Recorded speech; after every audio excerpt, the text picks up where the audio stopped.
Hello, welcome to Platinum Wholesale. My name is Libby, and today I'm going to be showing you how to create a listing for eBay. Now, in order to do this, we are going to be using the website inkFrog.com.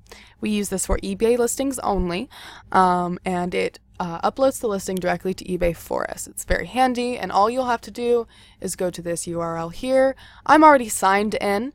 Naturally, of course, you would sign in yourself, and you will likely have your own login information, but regardless of it being your own individual login, it will take you to the same place that I am at right now.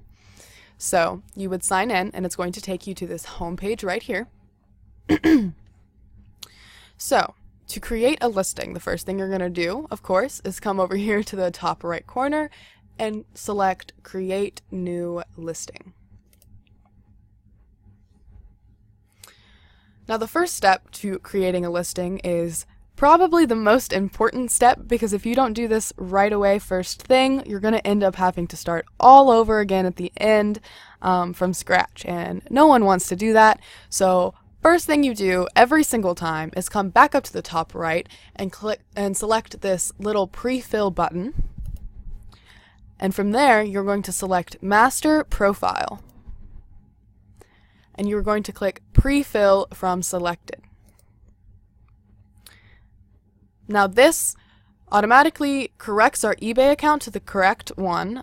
If we don't do this, it will not correctly list, and again, we'll have to start all over. So this is very important. Always make sure this says the Platinum Wholesale Group and not this weird one with underscores. Always make sure it says the Platinum Wholesale Group with no spaces, just this.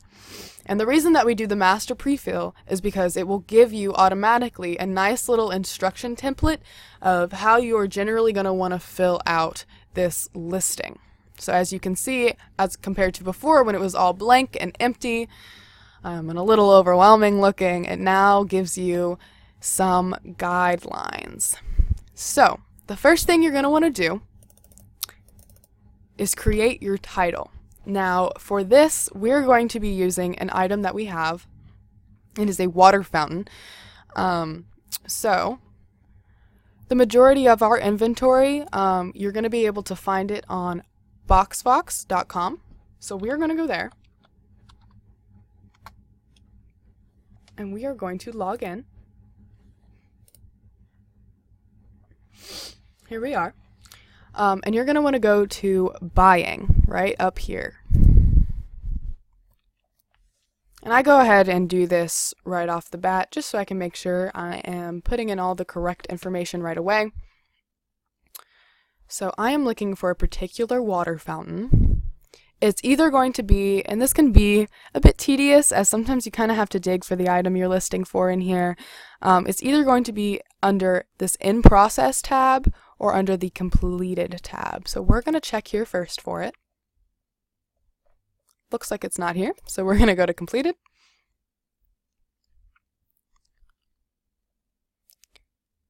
And we are going to find the order in which it was is included. So it is included in this order right up here at the top.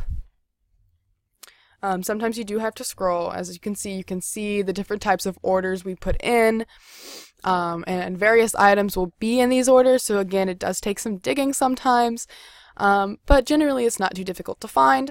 So the item I am looking for is under this wholesale lot of brand new items. So we're going to come over here to Review Order. We're going to click that. And we are going to scroll down until we find the item we are looking for.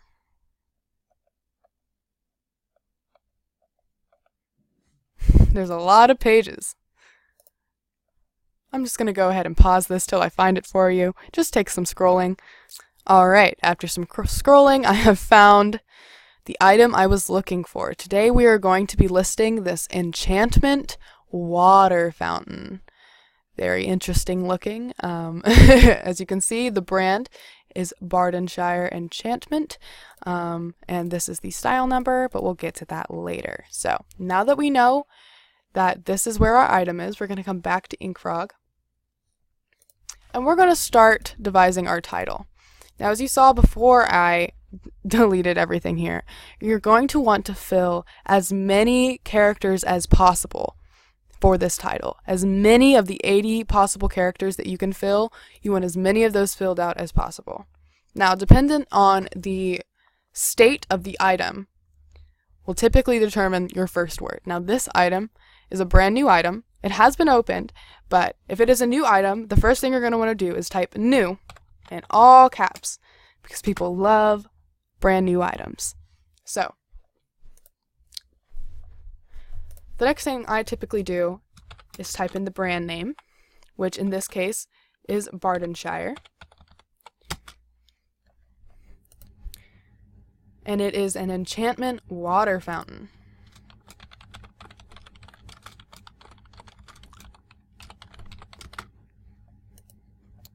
And it tells you right here, this is always a very important part to have in the title. It is the item number itself, the style number of the item, which is a very, it's a very specific number that you want that people sometimes look up directly, so it's very important to have that in the title. So it's I60-105. Now, as you can see, I still have 30 characters remaining. So what do I do with those? We can utilize a website called Title Builder.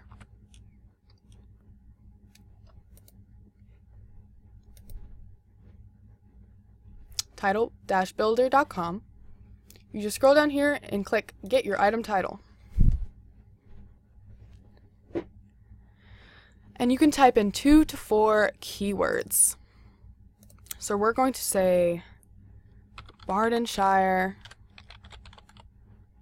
water fountain.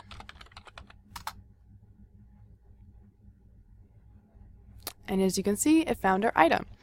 So here to the left, it's going to show the most searched keywords that are relevant to this exact listing. So these are the words that that are going to be most important to include in the title to fill up those characters. So indoor and outdoor is included. So this is an indoor and outdoor water fountain. So let's include that in the title as well.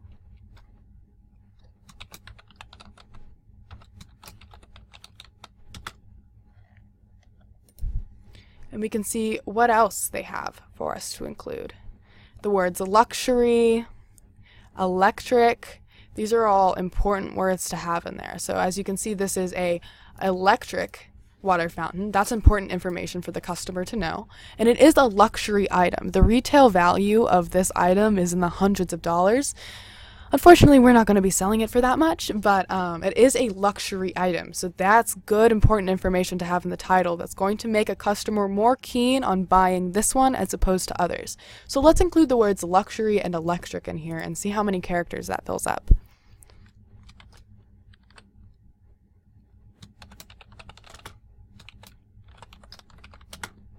Look at that. Almost perfect there. We ran out of spaces a little bit, so we're going to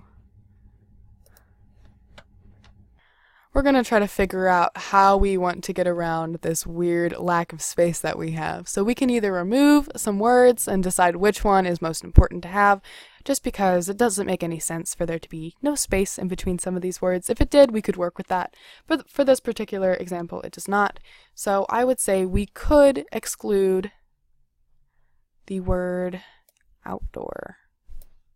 Let's just say indoor. This is sort of a judgment call, whichever one you think is most important and what's most important to include. This is a tabletop fountain, so it could be utilized. You could alternatively keep indoor, outdoor, and remove the word luxury, because these are also, I think I'm going to actually leave it as that, because it can be used indoors or outdoors, and it's very important that they know it's electric, that it's a water fountain, and that you include the style number in there. So this is how we're going to leave it. It's a bit of a judgment call, but it's pretty straightforward. So now we're going to move on to the description. So first we have here, we've done this step right here. So usually we delete, actually not usually, every time, we delete this bright red font and we kind of type in all caps the state of the item. So this item is new and unused. You alternatively, depending on the item, could put used but like new, or new and pre-owned.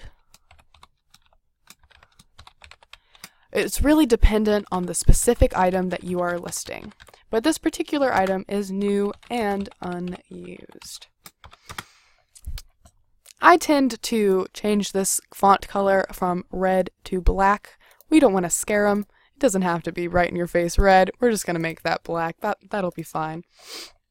So now you're going to want to come up with a description for this item. Now this we want to make as long and as intricate as possible. So the way that we do this is we go back to eBay. Just going to drag this over here. And we're going to search for the item that we are listing. So this is a Bardenshire. I typically just copy paste this. Sometimes you got to revise it in order to find it, but this should come up. Look at that. Someone has listed our item. So, as you can see, there are a couple listings for this item. This one's actually ours that we've already done, but we're just giving the same one as an example. So, you would come to, if you can find it, the listing on eBay of the same item that you are trying to sell. You'd click it here, and you would scroll down to find the full description. Look at our lovely logo. So as you can see, here is a wonderful description crafted by yours truly. Typically it will not be our own crafted description. So for example, this is someone else's listing. So you would come to this and you would scroll down, and this is the description that they used that we can take and use in ours. So you would come to this description that you find, if it would let me, and you select all of it, select copy. You're going to want to paste it in the place of everything except for these last two bullet points. This we leave and include in all of our listings. So you're just going to paste it in place of all this other excess information. I also typically include many spaces in between this last bit and our last bit of information because they're usually awkwardly close together, and it just looks better if it has more space in between them. So before we do anything else, I typically, after pasting the description, I select these items, I bold them, and I make them a bigger font size because this is important information that we want our customers to know about our business. So as you can see, here's a lovely description. I usually just do a few things like add the, change the font color, just make it flow better with the rest of it because people enjoy a pretty nice looking description. So what you're going to want to do as well is you're going to want to find as many descriptions as you can on this specific item. Whether you're utilizing only eBay, you can also Google the item or go to Amazon or the original retailer and find their description and include it. We're going to want to include as many descriptions as you can find. So as you can see, there were a few other things that I'd added, such as the original retail price. So we're going to include this as well.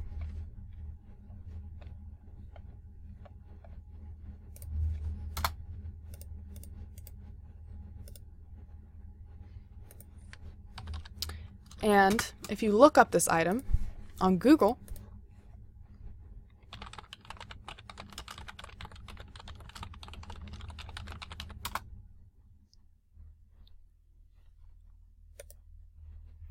you will see that the original retail price is $475. I like to put that in the description because typically our prices are going to be significantly lower than that, and should a customer see that they are getting a fantastic deal on an item, they are all the more keen on purchasing it. So we're going to include, not that.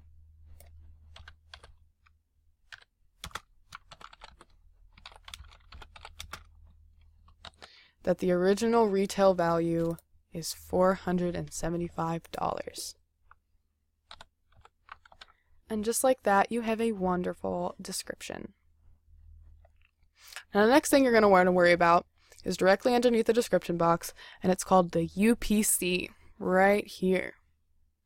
So this is information that you are going to find on BoxFox. Now the UPC is a global identifier that is the number typically located underneath the barcode of an item. It is the number that's going to allow someone to scan the barcode on an item and locate it no matter the language or barrier that you find. So in order to get the UPC, I'm going to delete that, and you're going to come back to BoxFox. Again, this is why we found the item first thing. Now we don't have to go back and do it. And if you look here, we have UPC, and you're just going to copy and paste the number provided for the UPC into the product identifier slot. You want to delete that space. We don't have to save to a folder. We don't have to worry about any of this. So now we're going to scroll down to the images. So we utilize Dropbox for the images that we are using in our listings. It is a downloadable app, and it allows us to upload and share pictures to pretty much anybody. So what we do on our end is we take pictures of our items in our inventory, and of each specific item we upload it to a very specific folder with a specific name that will clearly identify this item for you. So I'm going to go to the files. As you can see, there's a Dropbox icon here. These are all the separate folders that we have made. Now I'm going to try to find the Bardenshire water fountain. Now typically it won't be somewhere that says Libby's folder, but these were for my specific items to list. It'll typically just pop up here as one of these, but either way, it's under my folder today. So these are the separate folders that we have for various listings. And as you can see, right here is Bardenshire enchantment with the exact style number that we are looking for. So this must be our item. And here we can pull up all the pictures of the item that we have taken. So now that we found that, we're going to click Add Images. And we're going to click Upload New Images. We're going to go back to Files, and we're going to select all of the images available to us in this folder. And we're going to click and drag here. Then we are going to click Start Upload. And this can take some time. So I will use this time to tell you that we typically need at least 6 images for an item. However, there are some items in which we are not able to take 6 pictures of the item ourselves. Sometimes there's just not that many pictures to take. So we always want to use stock images as well as the images we took ourselves. So in order to find stock images, you simply search the item on Google like we did over here. As you can see, there are some cute little pictures on the website themselves that would also be good to include. And you could just search the images until you find, here's a stock image that we could use.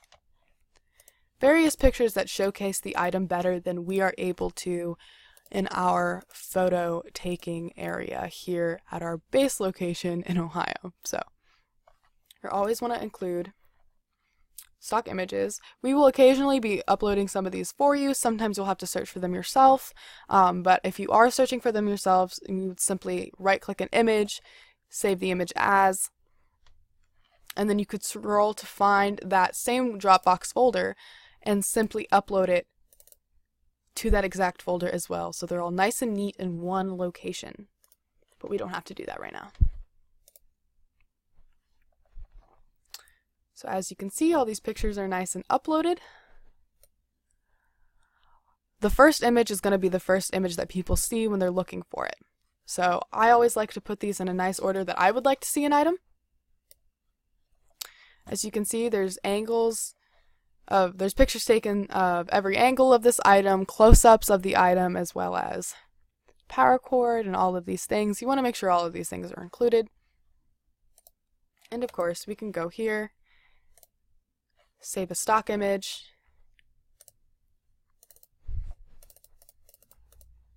It would let me rename it. Name it whatever you would like.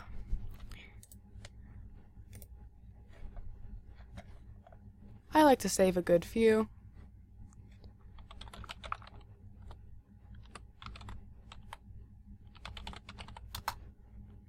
Well, we'll just use those two for now. Should have done this first time around, but that's okay. So now we can add our stock images as well.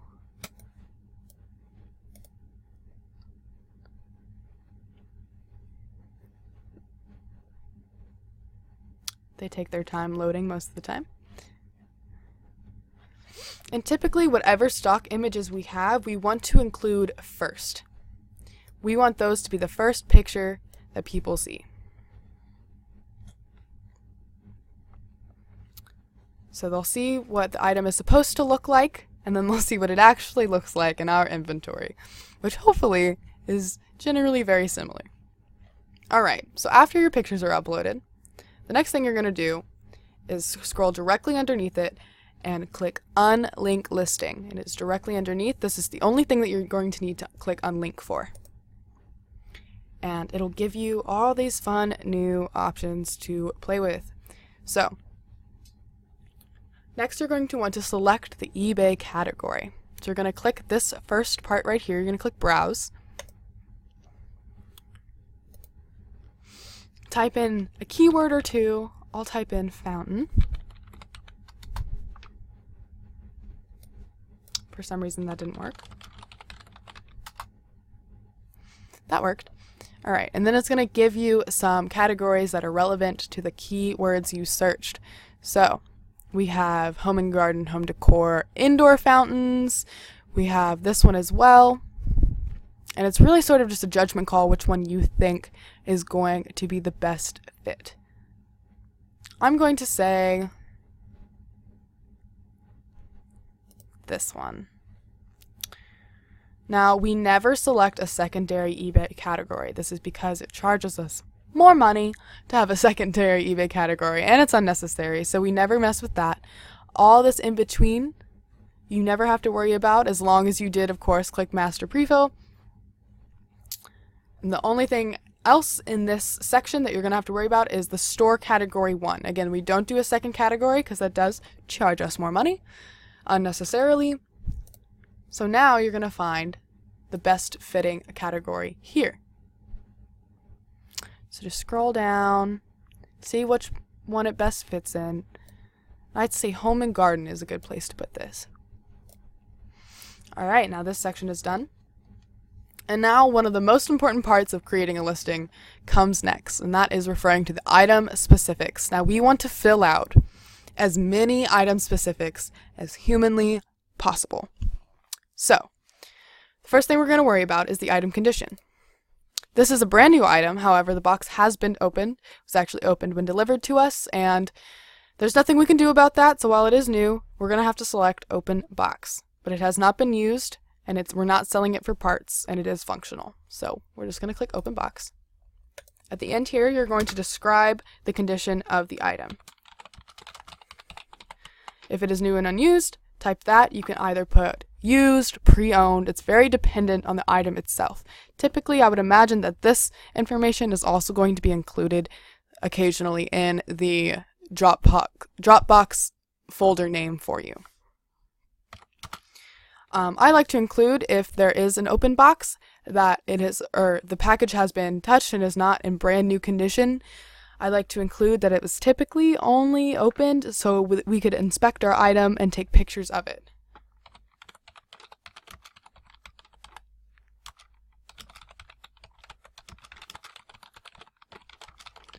Saying something along that line is preferable. So you're always going to want to include the brand. So the brand name, as you can see, is Bardenshire. If you're not positive, it will be included on BoxBox, because sometimes you can't tell. So Bardenshire is the brand.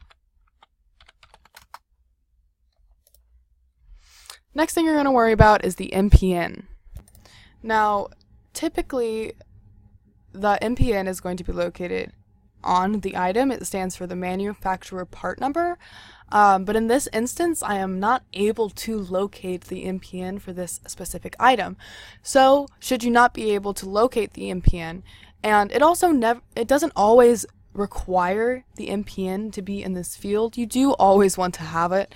But in the instance that you cannot find the manufacturer part number, you substitute it for the model number, which, if you scroll up and see, is this right here.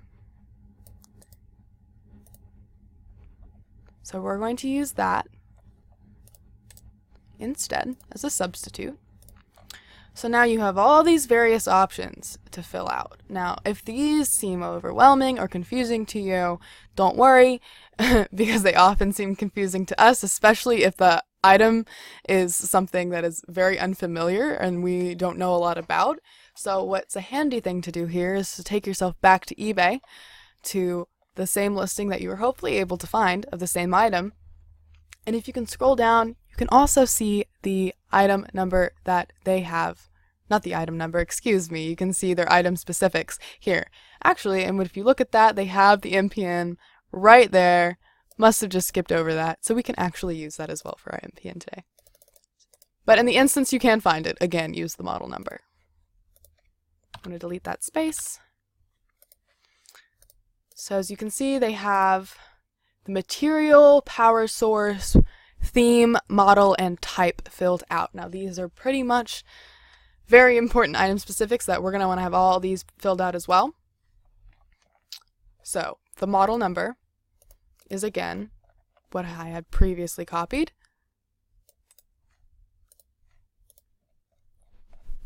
And that will typically be included in the Dropbox folder name for you as well. Now, this is an electric water fountain. So for power source, it's very important to include electric. The material, if you look, is stone powder and polyresin.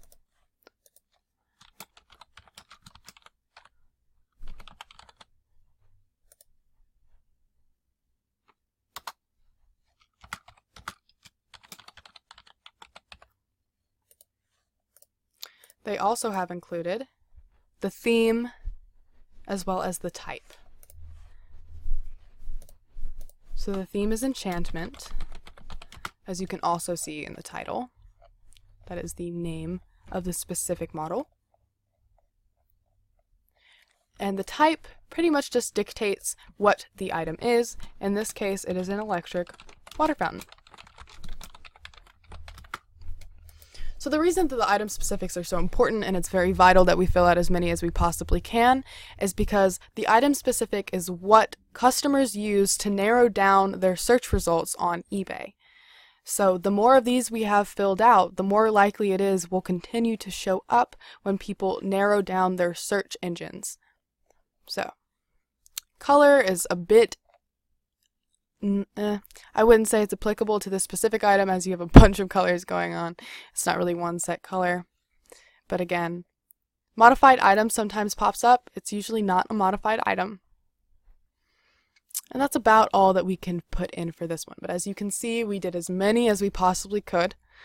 And it's always good to cross-reference with, if you can, another eBay listing to make sure you have at least as many as they have filled out as well, because we don't want their listing showing up before ours. All right, now that we've done this, we scroll down, skip over all of this good stuff until we find ourselves at the pricing and SKU/custom label section. All right, so this part's very important. So we're going to start with pretty much the simplest part of this step, which is the SKU number. We call it the SKU, and this is going to be located on BoxBox as well. Now this is the order number, So the number of the order that we have made. So if you scroll up to the top of this entire order, if you remember from the beginning, you'll see order number right up here. So you're gonna want to copy all of this except for the hashtag and the word order. And you're going to want to paste it right there. And that is the SKU. Now, for quantity and custom label, obviously if you are not located at if you're not physically located at our home base here in Ohio, you're not going to know how many of an item we have and what the custom label is going to be. So what we are going to do is we are going to include that information in the Dropbox folder for you. So you'll simply be able to return back to the folder in which you obtained the pictures for the listing, and you will see that we have included the quantity of the item, so how many of it we have in inventory, as well as the custom label. Now the custom label is very important because it is how we locate items in our warehouse here. So let's just say we have 5 of this item. We don't, but let's just say rhetorically that we do. And the eBay custom label will usually be something along the lines of a letter, a number, a dash, and another number. So the custom label will look something like this. Let's just say it's E1-13 for the time being. Now here's the more complicated part. It takes some digging. The price is dictated pretty much by what it's being sold for by everyone else. So the first way to determine the price is to return back to eBay. Now I'd like to note that you're not always going to be able to find the exact item we are trying to list being sold by other people on eBay.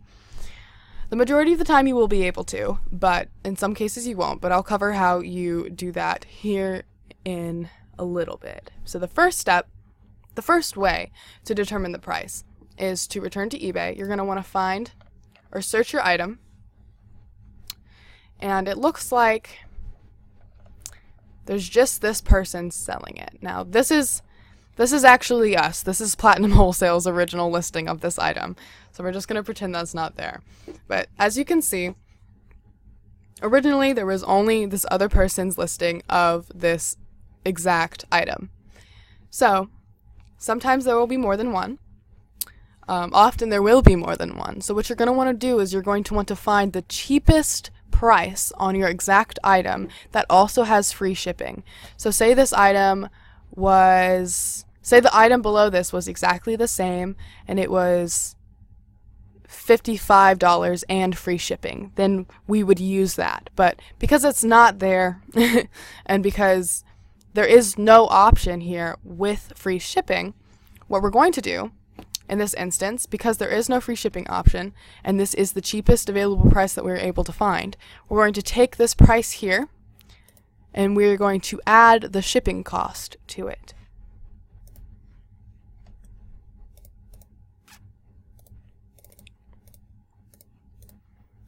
Which is going to give us about $56.16. So if this person had free shipping, then this listing would be going for $56.16.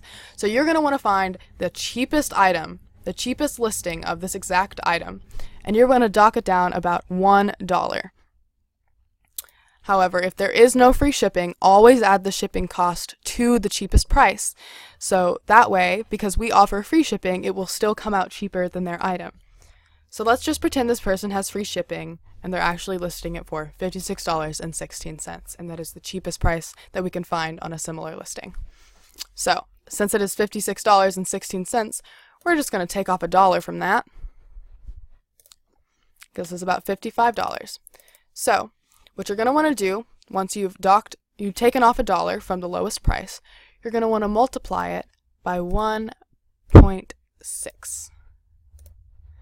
And that's going to give us our original price. So what happens, and we're just going to say it's going to be $88.99. Kind of makes it look like it's going less than for what it is. So what happens is, we're actually going to make this $87.99, excuse me. this is going to show up as the original price, but then we apply our sale to it. And then when people are scrolling and they see that this item was originally about $88, but it is now being sold for $56 with the sale on it, they're more inclined to buy it that way when they see how much cheaper they are getting it for. Sort of the same reason as to why we include the original retail value for this specific item, because once they see how much more expensive it used to be, they're more inclined to buy it because they're getting such a good deal on it. So now that we've got our price figured out, sometimes you can't find it on eBay. So what you do in that instance is you turn to Google and you search the item as we did earlier, and you'll want to find how much other people on other platforms are selling this item for. So as you can see, there's not many other listings for this particular item. It's only on Amazon, which it's selling for the original retail price, and on the original website as well. So we're just going to pretend that's not what's happening today. So what you're normally going to do if you cannot find an item on eBay, you're going to want to find how much the item is selling for on other platforms and figure out what the cheapest average is for that item. So say 10 people were selling this item for $100 and 3 people were selling it for $150. You're going to want to go with the majority price. So because 10 people were selling it for $100 and only 3 were selling it for $150, we're going to use the more common price. So our price would be more averaged around $100. Of course, then we would apply the 1.6 to it so that we could dock it down and have a cheaper sales price. However, if it was the other way around and only 3 people were selling it for $100 and 10 people were selling it for $150, we're going to want to go for the majority and sell it to closer to $150. But luckily it was on eBay, so we did not have to do that today. And there's not much else that you have to worry about after this. All of this is void and you don't touch it most of the time. The only other thing that's super important is you have to come down here to weight. It's under package details.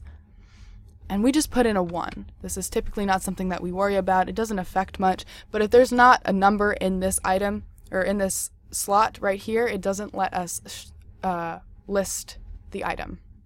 So it cannot be left blank right here. So we just put in a 1 for that. And then at that point, your listing is complete. So as you can see, we have all the items, specifics that we could possibly filled out. We have the manifest SKU number, our custom label and quantity, which we will provide for you, as well as our eBay categories, all of our pictures with stock images included, and the longest description that we could find for the item. And that is how you create a listing. Once you've gone through all of these steps, you're going to come back up here to the top right, click Save, and you're going to click Save to Library and Launch. Now, I'm not going to actually click this because this item has already been listed by us, but this is what you would click, and it would go ahead and launch for you. It would take you to this screen. Sometimes you can, if you want to, you can schedule when exactly it's going to launch. We never really do this. We typically always have launch immediately. And then you would click Save and Launch, and that is the last thing you have to worry about. And it would show up here. We'll just save it.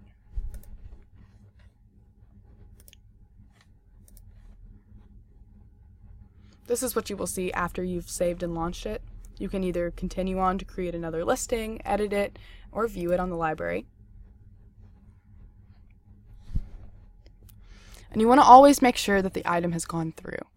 So you'll know it is successfully launched is if when you go to the status and it says live in blue right here, that is how you know that it is now an active and live listing available for customers to view and purchase. So here is the original listing for this item, and it's just right there. Alright, and that is all you have to do to list an item on eBay. Thank you for watching. I hope this was easy to understand and follow, and have a fantastic day. We're looking forward to working with you.